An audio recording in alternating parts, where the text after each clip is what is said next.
Bienvenue dans cette analyse approfondie des fondements épistémologiques de l'informatique. Aujourd'hui, nous allons explorer comment la science a érigé des ponts conceptuels entre la réalité physique du matériel et la pureté mathématique des algorithmes. Nous nous concentrerons sur le modèle de la machine à accès aléatoire, ou RAM, et sur la méthodologie du coût uniforme. L'informatique repose sur une dichotomie fondamentale. D'un côté, nous avons le matériel, régi par la thermodynamique et l'électromagnétisme. De l'autre, le logiciel, une construction de logique pure. Pour relier ces deux mondes, nous avons besoin d'une abstraction robuste, le modèle de calcul. Commençons par examiner l'évolution historique de ces abstractions, en partant des origines théoriques pour arriver au modèle pratique utilisé aujourd'hui. La machine de Turing, bien que fondamentale pour définir ce qui est calculable, souffre d'un accès mémoire séquentiel laborieux.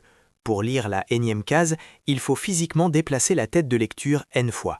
Le modèle RAM, ou Random Access Machine, s'affranchit de cette contrainte physique, en permettant un accès direct et immédiat à n'importe quel registre, ce qui est bien plus proche du fonctionnement de nos ordinateurs modernes. Une machine RAM se définit par une structure abstraite précise. Elle dispose d'une mémoire théoriquement infinie, composée de registres adressables. Elle possède un processeur central qui exécute les instructions une par une.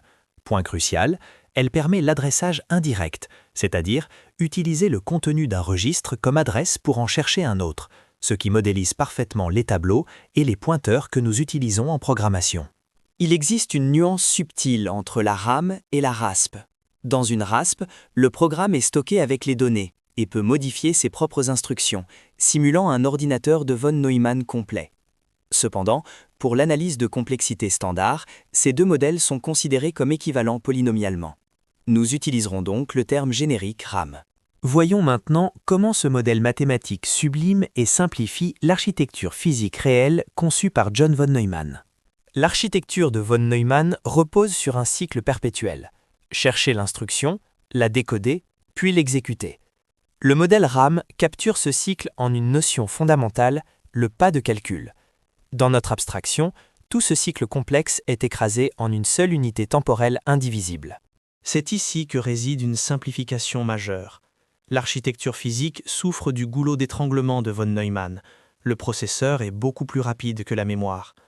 Le modèle RAM ignore délibérément ce frein, en postulant que lire une donnée en mémoire coûte la même chose que l'additionner dans le processeur.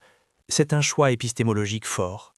Abordons maintenant la pierre angulaire de l'analyse algorithmique, la méthodologie du coût uniforme. C'est cette convention qui nous permet de dire qu'une opération est en grand O de 1. Pour estimer la complexité, nous définissons un inventaire d'opérations élémentaires. L'addition, la soustraction, les comparaisons logiques ou encore les sauts dans le programme. La convention du coût uniforme attribue à chacune de ces actions un coût de 1, quelle que soit la taille des nombres manipulés. C'est une simplification radicale, mais essentielle. Comment justifier que l'addition de deux nombres géants coûte la même chose que celle de deux petits nombres? On utilise l'hypothèse transdichotomique, ou modèle WordRAM. Elle postule que la machine s'adapte à la taille du problème. Si le problème grandit, la taille des registres du processeur grandit suffisamment pour contenir les adresses mémoire, permettant de traiter ces blocs en une seule instruction.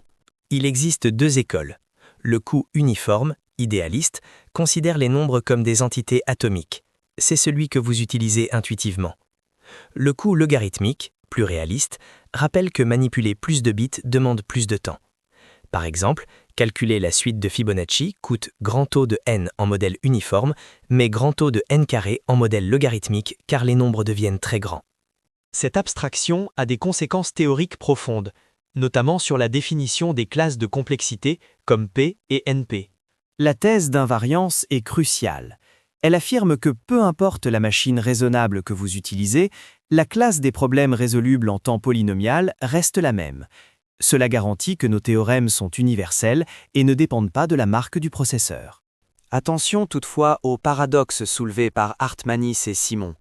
Si l'on accepte la multiplication à coût unitaire sans restriction, on peut générer des nombres gigantesques très vite et exploiter un parallélisme caché. Cela rendrait la machine RAM déraisonnablement puissante, capable de résoudre en temps polynomial des problèmes extrêmement complexes, brisant ainsi la hiérarchie standard. Pour finir, nous devons confronter ce modèle élégant à la réalité brutale des architectures modernes. Le modèle RAM voit la mémoire comme un espace plat et uniforme. La réalité est une hiérarchie profonde. Accéder à une donnée dans les registres est instantané, alors qu'aller la chercher dans la mémoire RAM principale peut coûter 200 fois plus cher. Le modèle théorique est aveugle à cette différence majeure. C'est ce qu'on appelle le mur de la mémoire. Aujourd'hui, la performance d'un algorithme dépend souvent plus de sa capacité à bien utiliser les caches que du nombre d'instructions qu'il exécute. Le modèle RAM à coût uniforme ne récompense pas naturellement la localité des données, ce qui est sa plus grande faiblesse actuelle. En conclusion, le modèle RAM à coût uniforme est une fiction, mais c'est une fiction nécessaire. Il ne nous donne pas une carte précise du temps d'exécution en secondes, mais il agit comme une boussole fiable pour orienter la conception algorithmique vers l'efficacité asymptotique, en nous permettant d'ignorer les détails transitoires pour nous concentrer sur la structure logique éternelle du problème.